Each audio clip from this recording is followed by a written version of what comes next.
Welcome to the WP Builds podcast, bringing you the latest news from the WordPress community. Now, welcome your hosts, David Wormsley and Nathan Wrigley. Hello there and welcome to the WP Builds podcast. This is episode 135, entitled How to Run Successful Ad Campaigns to Increase Conversions with Daniel Daines-Hutt. It was published on Thursday the 4th of July 2019. My name's Nathan Wrigley from pictureandword.co.uk, a small web development agency based in the north of England. And just before we begin, a couple of things. Head over to the wpbuilds.com website, and you'll be able to find a bunch of links in the menu at the top. The first one I want to draw your attention to is the subscribe link. And if you click on that, you're going to be able to find a whole heap of ways to keep in touch with us. We've got newsletters, we've got a thriving Facebook group of over 2,000 people, and it will enable you to sign up on things like Apple Podcasts or your favorite podcast player. The next one I want to draw your attention to is the deals link, and if you go over there you'll find a significant number of coupon codes for WordPress products and services, so themes and plugins and so on. It's a bit like Black Friday but every single day of the week, so if you're in the market for some products or services related to WordPress, go and check that out. If you want to join us on the WP Builds podcast, then go to wpbuilds.com/contribute. We also produce a whole bunch of webinars, and the one that you're going to be interested in, the one that we've still got to come, is on the Thursday, the 11th of July. It's called Podcasting and Transcribing with WordPress is Easy with Castos. It's Craig Hewitt talking about how his podcasting platform now enables you to do automatic transcriptions. But go to that page, wpbuilds.com/webinars, and we've got a whole archive of webinars. We've probably got, maybe 20 or more now that we've done. And there might be something to do with a WordPress product that you're interested in. And I would say the last one I want to mention is wpbuilds.com/advertise if you would like to have your product or service mentioned on the WP Builds podcast.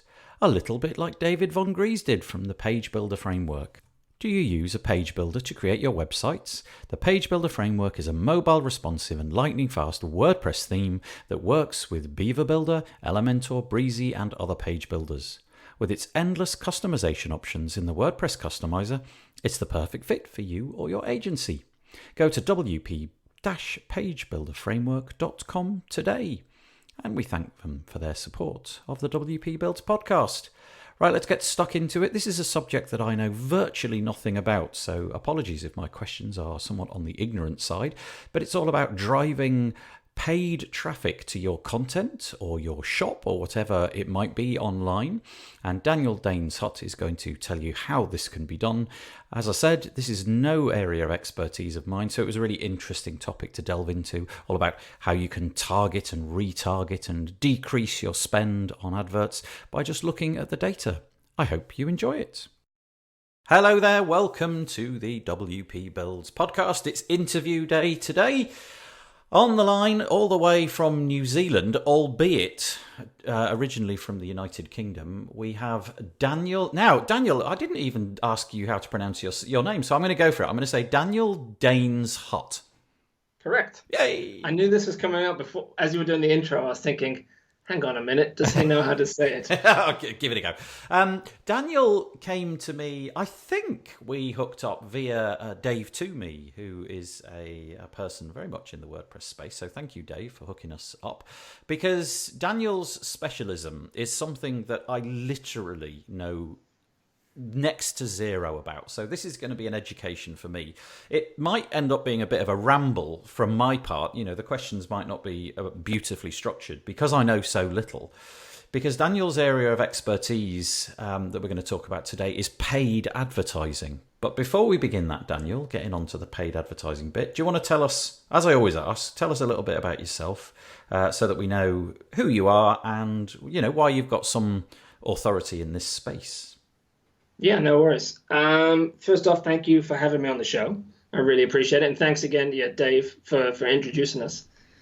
As you said, Englishman, living in New Zealand, and my accent is all over the place now. Originally from the West Midlands, so that accent is not there, although I can do it if need be. It's a long story. I got into entrepreneurship selling t-shirts. Got into a lot of stores. I think I was in 5 retail stores in 5 weeks. Um, that was actually with paid ads as well. Funny story. I would run paid ads to people to get them to go ask their retail store if they could buy our stuff, knowing full well that I was targeting these people and we didn't have them in that store. And then the retail store came to us to ask if they could stock it. Wow. Anyway, that's another story for another time. Yeah. Yeah, sneaky like that. So, I have a background in paid ads, and I write content about that. But ironically, my content is the thing I'm best known for. So I have a blog post that's in the top 10 of all time on inbound.org, which no longer exists. It's a forum for inbound marketers. I've got the top content of 2017 on growth hackers, which is another one. I say top, it's in the top 10. I've run a lot of case studies on paid ads. We ran one where we did 18,750 in sales for $114 in ad spend in a weekend. And just recently, so my main thing right now is we're talking about content writing and content promotion. It's a new blog that I started called Amp My Content. And the big reason behind that is like a lot of people are writing content and creating content, but it's got no value to them. It's not producing an ROI past what it took to make. And so one of the things that you can do, obviously, is actually pay to get your content out in front of people. Now, a lot of people kind of slapdash that. And we wrote this massive case study how for every dollar we spend now promoting a blog post, we make $22 back in return. So that's the kind of stuff I wanted to talk about today. Yep. And kind of give any tips and hints I can about that. And yeah, any questions that you have at any point, like to simplify, go wild, you know? Yeah, that's great. Okay, so my confession at the beginning was all about the fact that I know nothing about this. Now, I don't know what the strengths or weaknesses of our audience are going to be in this area, but I'll lay it out fairly plain for you and everybody to understand, is that I build websites. I know that Facebook and I know that Google have these platforms. I have dabbled in the past. I have never made judgments upon those adverts. I've never run ad campaigns for clients. I've done none of that. So the only time I've tried paid adverts is for my own business. And I found myself very, very unwilling, not for, I didn't mean to do it, but I just never found myself analysing my spend. So I know that you can go and geofence things and target only the United Kingdom, and you can make it so that when this pot of money runs out, it ceases to do adverts, and you can present different ads to different people and all. But I never got into any of that. And so every month I would get a bill. In my case, this was all from Google because Facebook wasn't around when I was playing with this. That shows how long ago it was. And it just felt like a black hole. And it wasn't a lot of money, but I just felt, okay, Google are taking, let's say, £100 a month off me, and I don't have anything to show for it. I've no idea. I never asked the questions. So it all seems like voodoo to me, a bit of black magic, and almost like a pot of gold. The idea that you can spend money and make money that's very beguiling. So first question, what are you primarily using these days? Are you a Facebook ad person? Is that where it's all at these days? At the moment, that's all I'm doing. And there's a specific reason for that. I'm trying to reach a cold audience. So Google Ads, you can target specific keywords and things. So if someone's searching for a particular keyword, your advert will show. So that's generally kind of a warm audience. They're already looking for a solution to something, and you're trying to get in front of them, which is great, but it's competitive. With Facebook, it's a social platform, obviously, and it's an entertainment platform. People are on there basically trying to find something to do. They're trying to kill time or whatever. Because of that, it makes it very easy to promote content to them rather than offers. You can sell on there. Here's a thing. Do you want this thing? Buy this thing. But by advertising content to them, you're entertaining them. So it's almost like the Netflix feed where it's like, do you want to click on this and check this out? And they're like, yeah, okay. So it means that the cost is very low based around what we're trying to do. if that makes sense. Yeah, it does. I can totally sympathise, and I understand this because I'm in Facebook all the time. And if you're a Facebook user, I use it primarily on the mobile device. And typically, what I notice when I log into Facebook on my phone on the app is that the second thing, there'll be a post that's relevant to me and the people that I'm friends with, and then the second post will be an advert, and then there'll be a couple more posts from people that I know in Facebook, and then there'll be another ad, and so it goes. Yeah, you're right. It generally tends to be based around content that I get. Yeah, very specifically around WordPress, because I guess Facebook have figured that out about me. Well, they got the machine learning running in the background and things like that. But It's also what I was going to say. I totally forgot to say it, but a warm audience and a cold audience of people who could be a potential customer.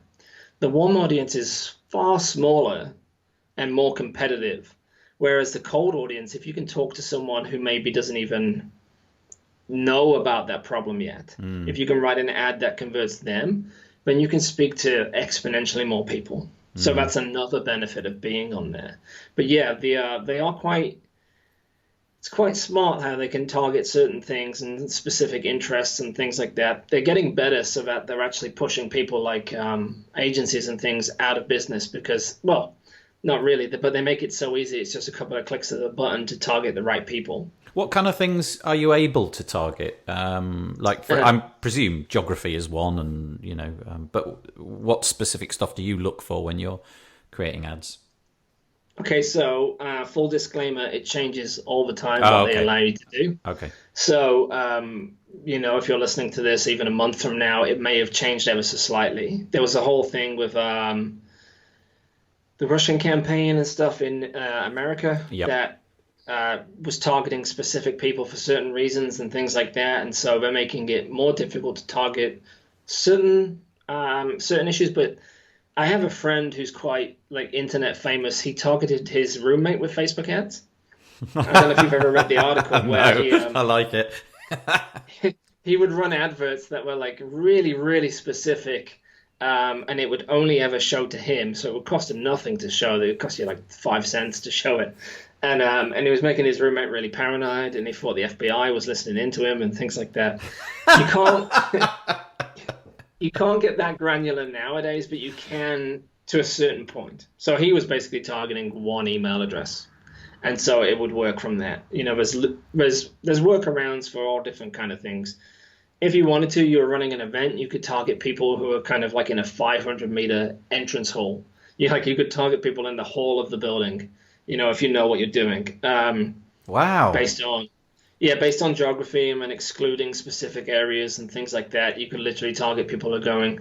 You could target ads if you're a restaurant to people who are walking down that street at that time, at specific times of day as well. Wow. Well, more importantly, because I know your audience are kind of B2B, B2C kind of thing like that with services, you can target particular interests or job roles and things. So that's actually something specific that we do later on when we're testing an ad, is I will create a very focus group audience, basically, of the ideal people I want to show my ad to. Here's a caveat. It's normally more expensive the more niche down you go. Okay. And it's one of the reasons that people, so I should have said this at the start, almost every ad will lose money when it starts out. Okay. If you're very lucky, you might spend $4 and get $1 back, something like that.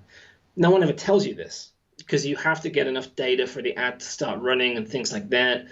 And so most people quit before they even get enough statistical significance. They don't actually have enough data to know if an ad is working. Okay. I've done it before where I've had an advert that's running and there's 5 variations. And I go away and I went away for a weekend camping up the Coromandel, which is up the coast here. And the one advert wasn't converting at all. And when I got back on Monday, it was something 6 times better than the rest. Wow. And I was umming and ahhing with turning it off. And I'm so glad I didn't, because it takes time and things to that. So that's the main thing to understand, is at the start, most ads lose money. And what you're doing is it's called bottom-up testing. They use it in product design, and they're basically trying to find things that don't work so that they can find the elements that do work. Because as much as we know people, people are weird. We don't always do the things that we're supposed to do or say that we do, which is why your Netflix algorithm suggests Gilmore Girls. When you tell people you don't watch it, but secretly you've watched 12 episodes, and so it keeps recommending it to you, Because we don't do what we say, and we don't say what we do, and vice versa. So it's one of those things where we do bottom-up testing where we're trying to find what fails to find what works. Yep. And so I'm trying not to jump too far ahead, but as I was saying with the focus group, what I will do is I will have a focus group of the ideal people who it is more expensive to show to. And I will test every element of an advert until I get the ad that gets the most clicks from these people. Once I get that to happen, sometimes I will already be profitable at that point. Right. The ad is just that good. What I will do then is I will actually broaden the audience and not be so narrow. Maybe I'll just have one particular interest. Let's say it was web development, rather than just WordPress. And what would happen is Facebook starts to show it to all these people and it drops the cost because it's far cheaper. Because you're not being so specific now. You're not having to budget against it. Because your ad worked really well with that focus group, it goes to figure, but all of a sudden these WordPress developers start clicking on the ad. Facebook starts to learn who your ad performs best with, and then it starts to only show it to those people. So it's kind of a workaround where we're getting it to show it to those people again, but without having to narrow down and pay more to do that, if that makes sense. Yeah, that does make perfect sense. Yeah, so you start broad, figure out what works, then narrow it down, and hopefully by that point you've got an ad which is effective. Well, the other way, this is the thing, we start really narrow so that it works with so it's effective. And then we go broad, and Facebook, the machine learning, starts to show it to the right people. Okay. Yeah, sorry, I had misunderstood. Yeah. Okay. With this kind of platform, everybody keeps talking about this retargeting, which I think is the magic thing that Facebook and other platforms, I suppose, now bring to the table. Do you want to tell us a little bit about that and how that plays into the effectiveness of ads? What is retargeting, perhaps, for those of us that are been living under a rock for a while? So everyone's heard that of your audience who come to your website, maybe 2 to 4% will ever buy. 4 to 5% is kind of like e-commerce, maybe as high as 8%. But that means that there's 92 people who didn't buy. Now, the reason they didn't buy a lot of the time is they were checking their phone as they went to cross the street, or they were looking for a present for their partner and then they came in the room, so they closed it, things like that. So retargeting allows you to track the people who visited specific pages or products or services and then run an advert that only they see. So at its most basic, you can use it to remind people to come back and say, hey, did you forget this thing? Here's this thing. And in all fairness, you can see a 10% lift in sales just by doing that. And even better because it's usually only a small group of people who got there. It means the ad cost is very low also. Yes. Because they convert quite easily. So sorry, go on.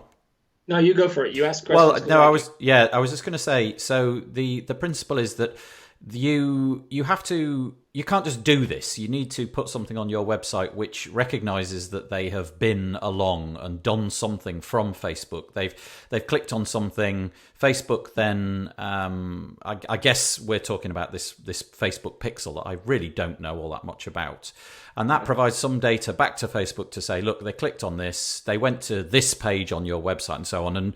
And you can be very specific about what you show them next. It's not just a case of, well, they've been on your webpage, show them another ad. You can get really, really granular about where they visited and what time they visited and what to show them next and in what order and all that stuff.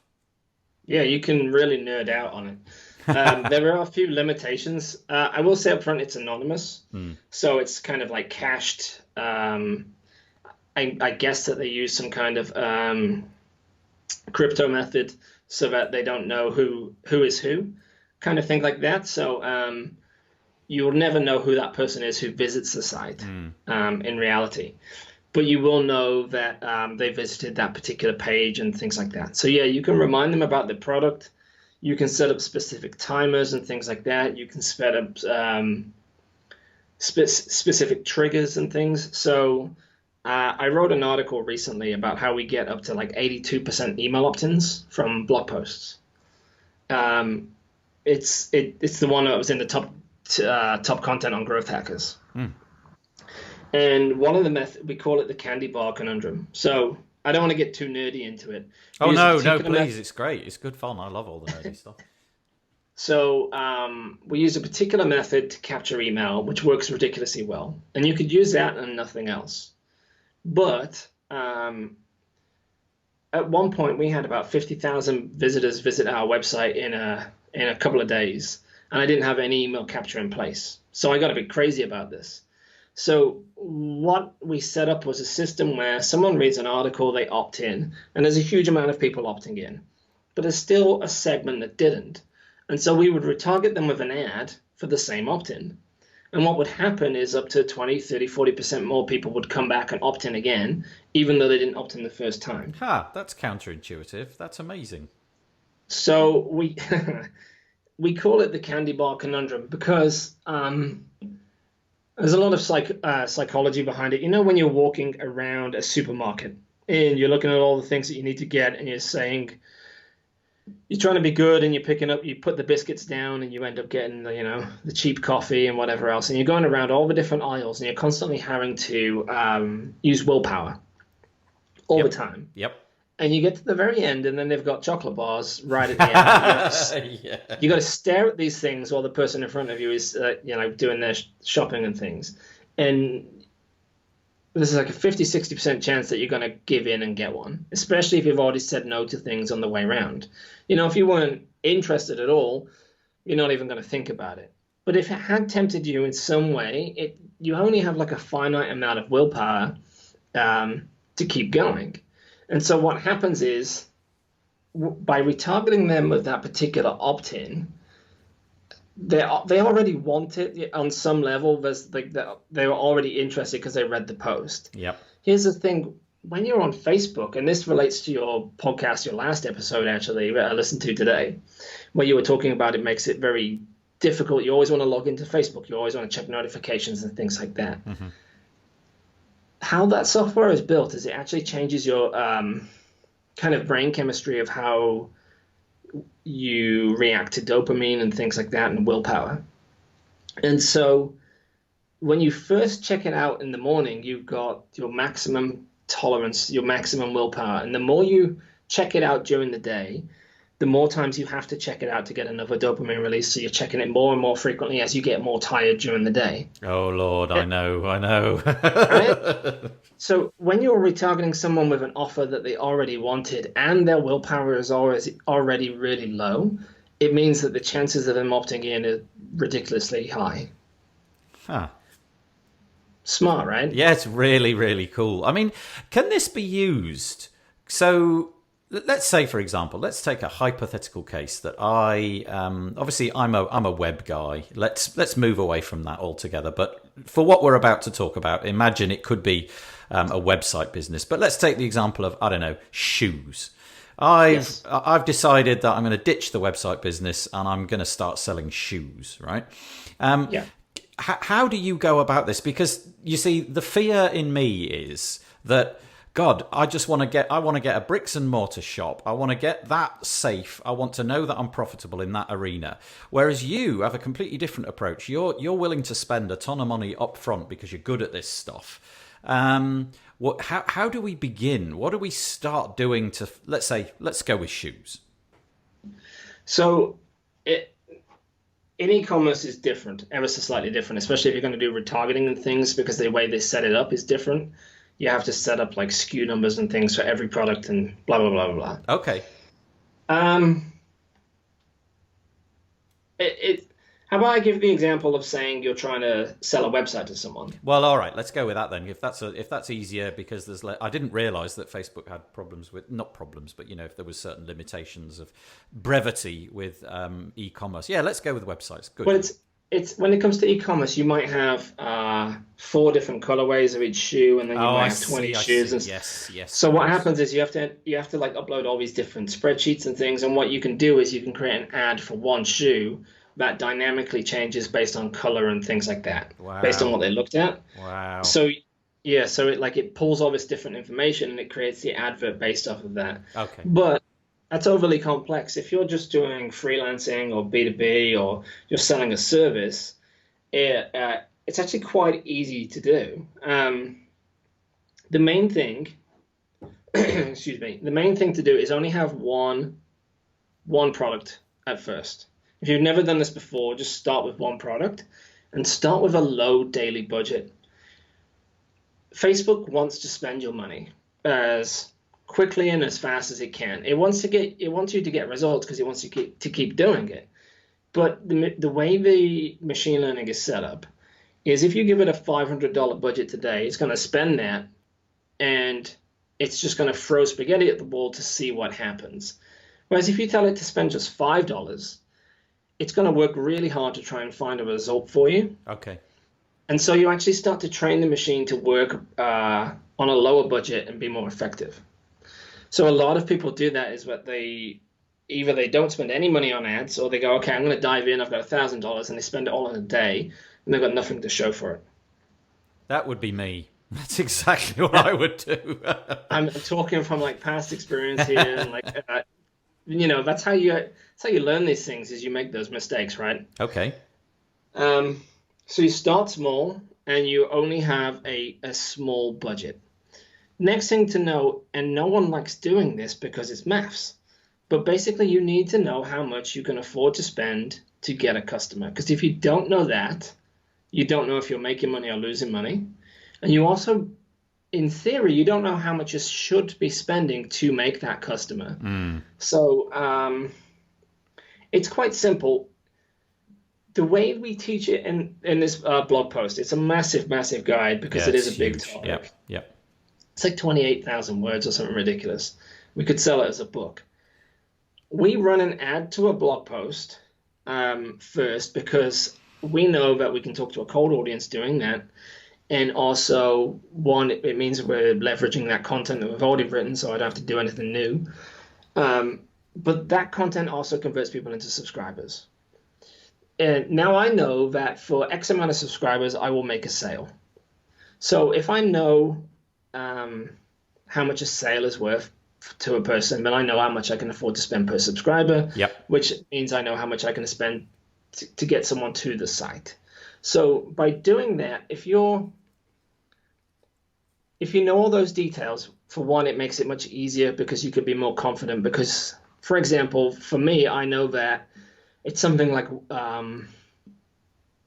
1 in 17 subscribers becomes a customer right now. Like we're kind of outliers for certain data points. So I know that I need to get about 17 emails, and our product costs, $240 or whatever it is. So that gives me really good margins. I know that I can spend 240 divided by 17 per subscriber. So as long as I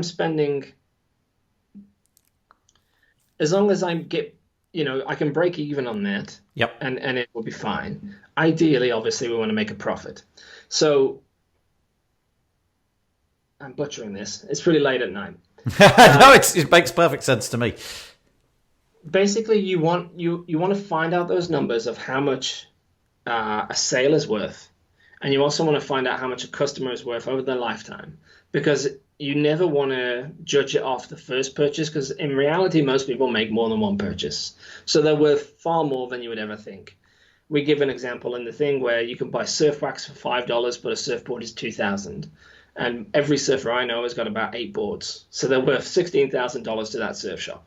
Right. So your budget for ads is not $5 for a block of wax or $250 because you want to break even on it.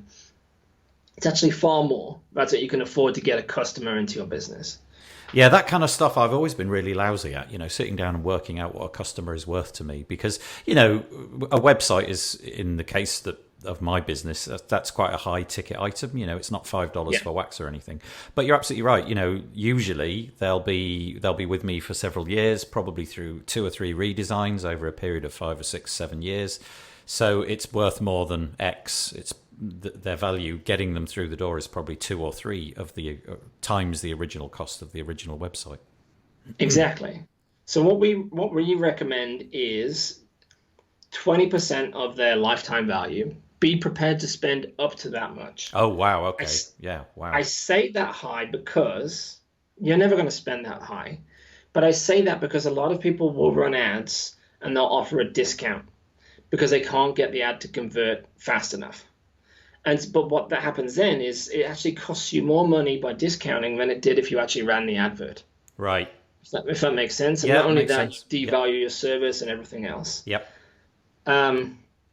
That's just like a rule of thumb, up to 20%. Anything more than that, you are losing money. But if it's 20% of that, and again, that's not taken into account, that's not the initial money they pay. If it was 10 grand or whatever for the website, you're taking out labor costs, ongoing fees, digital costs, all that kind of stuff. So it ends up being about, you take that 10 grand, you turn it into 6, and then you say, okay, I can afford to spend 20% of 6. Right. If that makes sense. Yeah. So that way, even if you spend that much money, you're still covering your costs, your labor, everything else. It's quite a punt, isn't it, on a high-ticket item? That's where I fall down with this whole system. Is I'm terrified of spending that money to begin with because I've never done it and I've never had that aha moment of oh, it worked. It made me some money. That's what I need. I need that moment. Well, the next thing to figure out after that is most sales cycles are quite long. So ours is 30 to 45 days, something like that. So if someone visits our website from a paid ad, I won't see a sale for about 45 days. Right. Now, that's going to make you super anxious because you're spending money for 45 days and you don't know if an ad is working. That's why, again, we recommend pushing from to content to a subscriber, because the feedback loop on how much a subscriber cost is almost instantaneous. So the next thing to figure out is out of how many leads do you need to have to make one sale? Because then if you know that, say you've got your 20% of 6,000 or what it is, so that's $1,200, is it? Am I going crazy? Yeah, it's about right. Yeah, I think that's right. Yeah. So that's as much as the maximum that you'd be prepared to pay all out.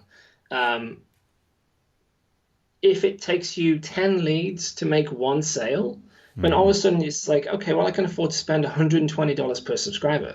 Okay. So if you start running an ad and it's getting content and the subscribers are less than that, you're like, well, statistically, I'm going to make money. You know what's going to happen. Yes. That all makes sense. So now we're on $120 per what's the word, per conversion, I'm going to say. You see, this is the point where I start to get really nervous, and it's almost always going to be less than that. We're 15 cents per subscriber right now. Yes, we're sort of exaggerating the numbers, but this is the point where I get scared because having spent all this money, you don't see the return on it. In your case, as you said, in your industry, you don't see anything for 45 days. That's going to worry me. The amount of money is worrying me. The fact that you've got to do all these calculations is worrying me. But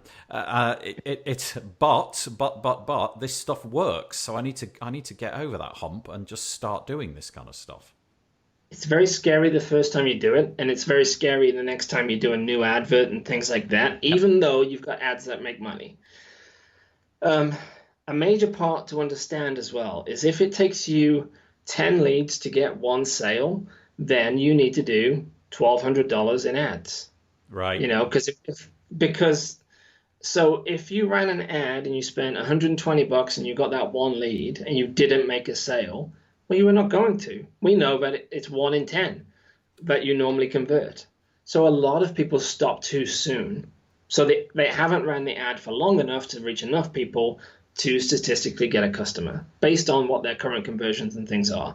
Nothing to do with the ad or anything else. It's just, as a business, you convert 1 out of every 10 into a sale. So if you haven't got enough people through the door, you're not going to make your sales figures, are you? How long does it take somebody like me who was coming in absolutely cold to the Facebook ad platform? How long would it take me, do you think, if I literally took all my time off and devoted myself 9 to 5 to getting ads running and learning this stuff, how long do you think it would take me to get up to speed where I understood the interface, the UI, where all the options were, and so on and so forth? Not very long at all. You could learn it all in, you could learn more than enough in a week. This is the thing. The actual tool itself is very simple. It's understanding important elements, i.e. knowing how much you can spend, tracking to make sure you're profitable, setting up, certain systems so you don't overspend and things like that. They're all easy. They're just like flick of a button. The beauty is when we teach people, like in the guide, how to test an ad, we do A/B testing of certain elements. So there's two types of testing. There's A/B testing and multivariate. In an advert, we normally, in the guide, we show just one ad, a newsfeed ad. Newsfeed ad has the introduction at the top, the image, the headline, the subhead. Yep. So those are the 5 elements that you've got, and the call to action as well, which is normally in the text. So those are the 5 elements that you need to test. There's a specific order that people will consume an advert. They never consume it as you would think they would. So we test particular things in a particular order based on what's the most important thing. In reality, the image is the first thing that gets them to pay attention because they're just scrolling through, and it's not until the image stops them that they pay attention. I'm totally with you. I completely concur. That's me 100%. Right? And so what happens is we have this tight focus group, and we test maybe just 4 images to find which image gets the most clicks. See, if you were to do multivariate testing, you would test 4 images with 4 headlines with 4 call to action. So you would have something like 250 ads running. Yeah. The thing that's great if you've got a budget and you can afford to spend it. I'm not opposed to it at all. It's the fastest way to get a result, to find a winning ad. But if you're a small business, or you've never run ads before or anything like that, your ad needs to be seen about 10,000 times before you've got enough statistical data to know that you actually have a winning variation, to know, like, with confidence that you have a winner. So if you've got 250 ads running and you've got to show them 10,000 times, all of a sudden it costs you a small fortune. Yeah. Whereas if you're doing A/B testing, we say, okay, well, you've written all your ad, everything's there, let's just test 4 image variations. And we turn it on and we leave it for 3 days. And we come back after 3 days, and by that time, it takes kind of 2 to 3 days for the algorithm to kind of balance out. And by the 3rd day, we can look at it and say, okay, well, which is the winning ad? And how do you do that? What do you mean by the winning ad? Is there like a chart or a graph that you're looking at there? We actually use a 3 A/B testing tool. It's on Neil Patel's website. Okay. And so, and again, that's in the guide as well. So basically, you would take, when we're testing originally, we're testing for impressions, so eyeballs. We want to show the ad as much as possible to this focus group of people. And we're measuring click-through rate, which image or which part of this test is getting the most clicks. And unless there's a massive, massive, massive lead, you probably don't have a winner just then. Because, like I said before, you can go away for a weekend and then all of a sudden the one that was losing suddenly becomes the winner by 5 times. Right. So that is the beauty of setting up an ad like this, is you set it up, you leave it for 3 days, you come back, you plug the data into this thing, and it says this one is winning by 10%, but it's only had so many views. And if the margin isn't big enough, then we just let it run for another day. And then we let it run for another day until we've got enough data that statistically, if we ran it to then 1 million people, it should perform the same. So we're just trying to get enough views on it so that we're making sure it's not a fluke or anything like that. It sounds complex, and it is, like, there's some maths and confidence ratings and things, but all it really is you're plugging in 4 numbers, and then the software says, this is the winner so far. Does it have enough views so far for us to be confident that this will stay the same? And it'll say yes or no. And so if it's a no, we let it run for another day. And if it's yes, brilliant, we turn it off, and then we test the next thing. So the image is always the first thing to do. Give it a few days, check the image. And so what are you optimizing next? What comes after that? Okay, so this is the way that people consume a newsfeed ad anyway. First thing they see is the image, which gets their attention. Next thing is they're looking for some kind of context. So they read the headline underneath the image and they see if it's relevant to them. Because people are always trying to save time and energy. We're quite lazy creatures in that the logical part of our brain, we're pretty much on autopilot all the time. It's how we drive home. It's how we, pick up the candy bar without realizing and things like that. So we see the image and then we read the headline. And if it is relevant to us, we go, aha. And then we read the subhead to get more context again. So usually the headline is some kind of pain-based thing. Do you have this struggle? And then the subhead is more talking about the goal. Because if you lead with pain, people pay attention. But if you lead with the thing that they want, they kind of go, meh, I'll do it later. There's a whole, there's books and books on the subject. But it's why copywriters kind of lead with that.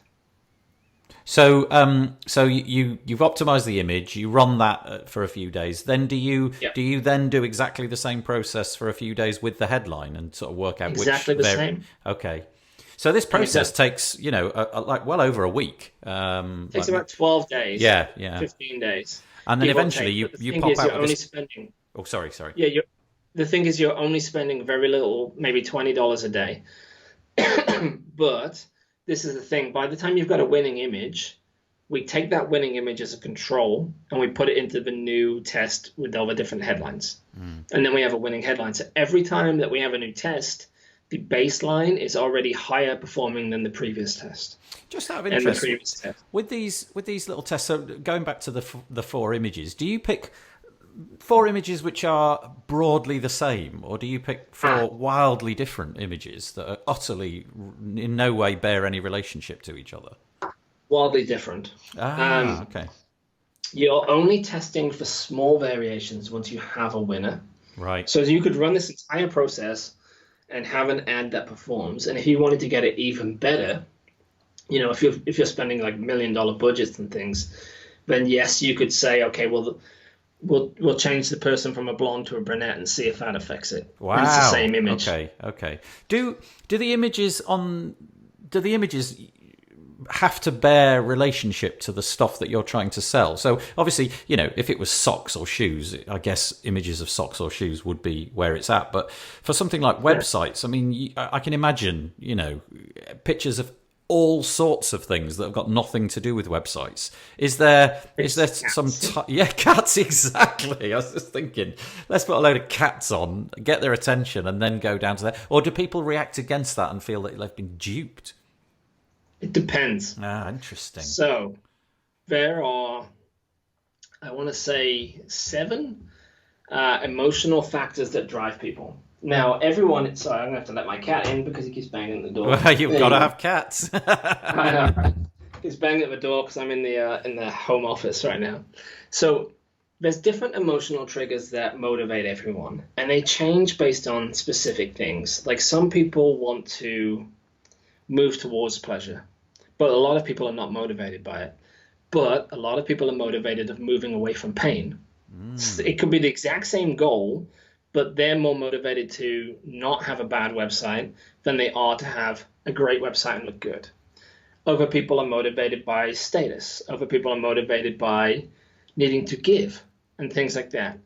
And it's really weird. Like there's these different factors, and they're all segments of your audience who you can appeal to with the exact same product, but by basing it on something else, because we buy based on emotion, and then we come up with some kind of excuse afterwards, some kind of logic. Sorry to interrupt.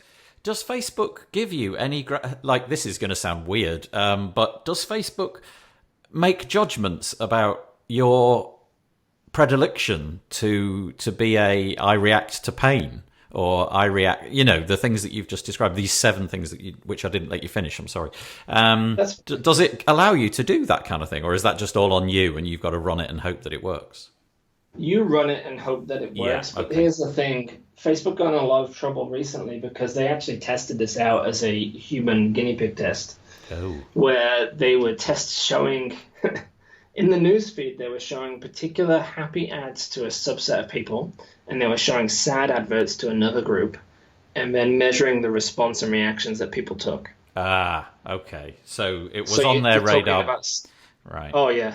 You're talking like psychological testing and stuff there. Well, yeah, because then presumably they make a judgment based upon what your habits and so on, that you are this person that reacts to sad things, or you react better to happy things, and so on and so forth. And that would make it. I get it. It starts to sound a bit creepy at that point, doesn't it? Whether it is or not is up to you, but it sounds creepy. I don't want to get all political, but that's so the Russian collusion and the whole kind of Trump administration and Brexit as well was all based on this particular thing. So they had something like 4,000 data sets on people who were prone to be motivated by fear and fear of missing out and societal aggression and things like this.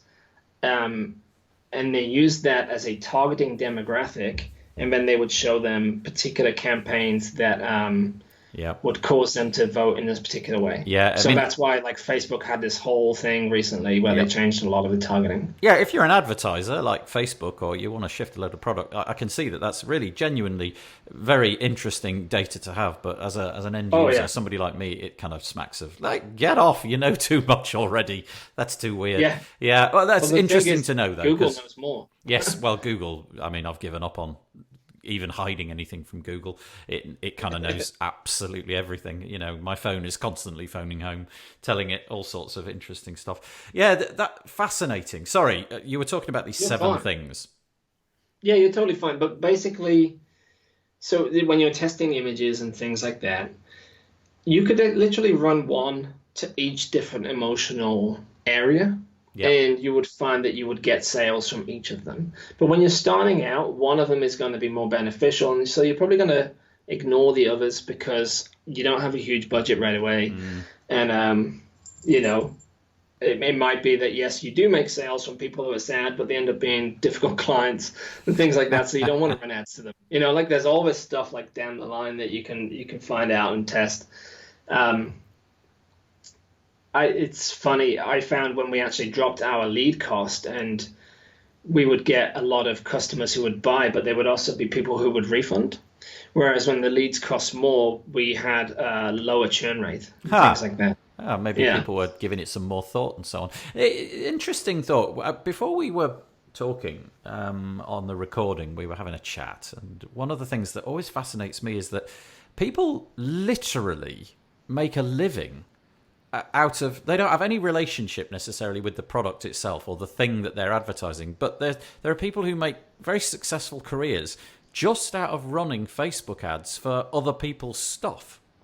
Yeah, affiliate marketers. I would say affiliate advertisers, really, because affiliate marketing could be, me or you, we might write a blog post and recommend tools, and then we might get like a small kickback for that. Yes, but the thing that's very familiar, isn't it? Because you create content, you create value around it. Whereas this is a completely different approach. You don't create any value; you just spend your way into profit. And they are literally paying to get an advert to get someone to a page, and it's the exact same way. The things that I'm talking about right now, it's the same way. These guys have normally got huge budgets, so they'll test thousands of ads per week with specific margins, and they've got software and stuff to turn things off and turn them on. And they normally work in a lot of dodgy kind of industries because there's high margins and stuff, like selling healthcare supplements or, stuff like that. But they make an absolute fortune. Like I was saying, I've got a friend who did $1 million in a day before. Wow. But he also spent like $300,000 up front. And he's got to wait a month for these people to pay him and things like that, Okay, so it's not as pleasurable as it seems, and maybe don't go out there unless you've got a ton of cash, and you've also got the tenacity to stick with it and be prepared to lose a bit. This is a crazy thing. I've got a friend who is a web developer who's doing really well, actually. I was going to recommend him. He listened to your show. He just started out building Divi kind of Shopify sites. And he's done 45 sites in the year that he's been running. Just like he's built more sites, but like he's had a really good year. He's getting into it. But the thing is, before he was doing that freelance, he was actually doing affiliate marketing for a particular agency. And they were spending, $22 and getting $600 back. And I was like, why don't you just do that, man? You've got the money. Why don't you just do that for yourself? And he's like, I just like building websites, Yeah. you know? And he genuinely just does that thing. Like, I think a lot of people who do those affiliate ads, they're motivated by seeing like the numbers go up and down, you Yes. know? But Yes. it can get quite boring, like looking at your ads and stuff all the time. Oh And yeah, it's not something that would ever interest. I'm just fascinated that that's a career. You know it's that you crazy, can right? that you could literally go out there and find any kind of, like, you could do dog food, or you could do Yep. computer hardware, or, like you say, health supplements, or anything. Just randomly pick something, and so long as you've got presumably the correct software that helps you out and enables you to turn things off and turn things on so that you lose as little as possible, there is actually a very lucrative career if you're good at this. That astonishes me. Because in effect, it's a bit like the stock market, isn't it? You know, you're not doing anything ostensibly, but you are. Yeah, you're just reacting to specific platforms and demand. But it's just media buying, really. They're saying that I can buy X amount on this platform for less than it costs so that I can get this back and see a return. But that's the process that I've been describing. It's exactly the same. They know how much a sale is worth. They know how much they're prepared to pay. They know on average for X amount of traffic, how many subscribers, how many sales they'll get. And so they can offer these margins to these guys, and these guys will just run ads all day. You know, they'll Incredible. just fire money at it. Yeah, There's a absolutely. guy called Charles No, NGO. He's probably one of the only guys who does really good content marketing around it. And he's one of those success stories where he made like his million in his first year, and he kind of had 2 credit cards to pay for the ads and stuff. A lot of people don't get to that point, you know? You're No, better off having your own product and learning to market your own ads to I your own agree. product Yeah, than yeah, anything else. But yeah. yeah, Please, nobody go out there and try this on the no, strength of me talking about people making a lot of get money. excited. Yeah, I much prefer the idea of have a product that's your own, market it. Work out the as Daniel's been saying, work out the most specific ad, then hone it down, retarget it, and hopefully you'll have success. Daniel, just because it's been a bit of a rambly conversation from my point of view, because I don't really understand this. I said at the outset it was going to be like that. You've got a genuinely, like you said, it's like a book-sized piece of content. Do you want to just tell us where that lives on the internet, what the URL is, and what it's going to teach you if you manage to get from top to bottom? Yeah, totally. So that guide, it's at www.ampmycontent.com/promoted dash content. And you'll see it on there. It is literally, it's 8 chapters, and it walks you through. The beauty of it is it's actionable. So as you start to read through it, there's certain steps that you'll take. So by the end of chapter 2, you'll know your business numbers before you even run ads. Yeah. Because then you know it's feasible to actually run ads. Then the next 2 chapters are teaching you research of your audience, so you know how to write for them. Then it shows you how to design an ad, and it talks about all we talked about there, about the emotional triggers and things. And it even shows you how to go into Canva and actually design an ad, and we show you one that we created that converts for us, and we show you how to replicate that so you can learn. Obviously, we can't teach you everything about it because I can't teach you Photoshop and stuff like that. But every part of it is in there: how to test it, how to set it up, how to start running, how to start measuring and start getting to a profit and all that. All of that. It's all in there. It's made in 8 chapters, and each of the chapters is one of these pages. You've got chapter 1, your paid ad strategy. Number 2, know your business numbers, which you talked about quite a lot. Number 3, know your audience again. Number 4, write a killer ad copy. I would fail at that. I'd need help with that. Number 5. Oh, it's easy. Yeah. Oh, you say so. There's like templated structure, how our brain works and how we consume information. Like I was saying with like how we consume an advert, same thing. So as long as you hit on certain points when you're writing it, you're fine. If that's like me, your pain point, chapter 4 is what you'd be looking for there. Then chapter 5, design your ad creatives. Yep, I can warm to that one. I'm all right. I could probably do that one. Number 6, ad tracking and reporting. That's where I would probably spend my time because I don't know anything about that. Number 7, laser target your audience. I'm presuming that's like retargeting, what have you. And number 8, test until profitable. So yeah, go to www.ampmycontent.com / now I've moved on to a different URL now. It was promoted hyphen content. Perfect. Hyphen content. That's all right. So thank you for coming on. I realised that not only were my questions a bit sort of misguided because I don't really understand it, but you've had to cope with that. So apologies. But hopefully, no problem at all. Hopefully, somebody will, realise that you're a bit of an expert in this and reach out to you. Go and download the PDF off the webpage. At the end of the podcast, I always give everybody a fair bit of time, as much as you like, to tell us about, your Twitter handle, your email address, whatever. So, Daniel, it's over to you. Yeah, so we actually have two blogs. I have a retargeting blog, which is inboundascension.com. Although in fairness, it's on hiatus right now because my main focus is getting AMP up to 100,000 visitors a month. Because we teach people how to promote content, I kind of have to get a lot of traffic to that site to show it works. Yes, yeah, good point. Eating your own dog food, yeah. Yeah, that's it. So that's one of the major things. Like that case study that we created, it took 9 weeks to write, and we spent about $3,000 testing and running ads and things, and getting it to that point.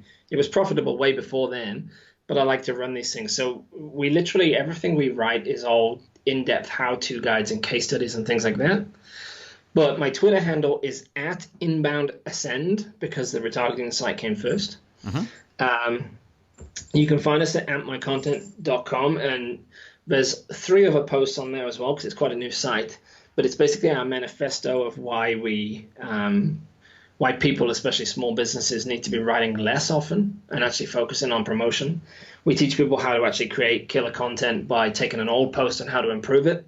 And we show you the method that we use to get up to 80% email opt-ins. So that's basically it. It's just I have a Twitter handle.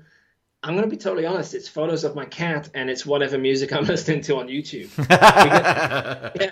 We get people following us all the time, and I find it so funny. We got like the head of WordStream and someone else followed me and someone else. And then I'm like, okay, well, here's a bit of David Bowie. Here's some cats and music. That's it. Thank you for coming on. What I would say is, if like me, you are ignorant of how to do ads, go and check this out. The guide is long and impressive and substantial. Maybe reach out to Daniel and see if you can leverage his expertise. But maybe it's also something that you could offer to clients of yours.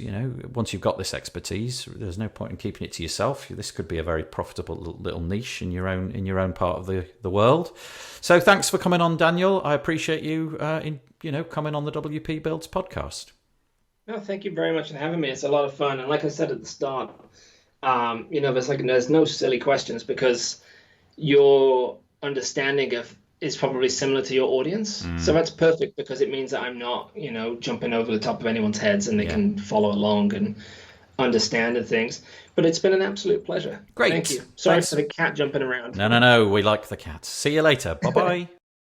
Well, I hope you found that useful. It was really useful for me. As I said right at the beginning of the show, I am very ignorant of all things paid ads, and so this was a real 101 for me, a real illustration of what's possible with paid ads. And maybe if that was the case for you too, and you were not an expert in this, you'll be encouraged to go and explore paid ads a little bit more. The WP Builds podcast was brought to you today by WP and Up. 1 in 4 of us will be directly affected by mental health related illness. WP and Up supports and promotes positive mental health within the WordPress community. This is achieved through mentorship, events, training and counselling. Please help enable WP and Up by visiting wpandup.org/give. Okay, thank you so much. Your participation in the WP Builds podcast and all that we do is very much appreciated. Join us next Monday when we'll be giving you a roundup of the news. Not only do we do that via a post that we put on the website with an audio of all the WordPress news from the previous week, but at 2 p.m. UK time, I will be joined by some special guests and we will discuss that WordPress news. You can find that live in the WP Builds Facebook group. That's wpbuilds.com/Facebook. If we don't get you for that, then perhaps we'll catch you next Thursday for the podcast. Right, I'm going to fade in what can only be described as incredibly cheesy music, and I'll say bye-bye for now.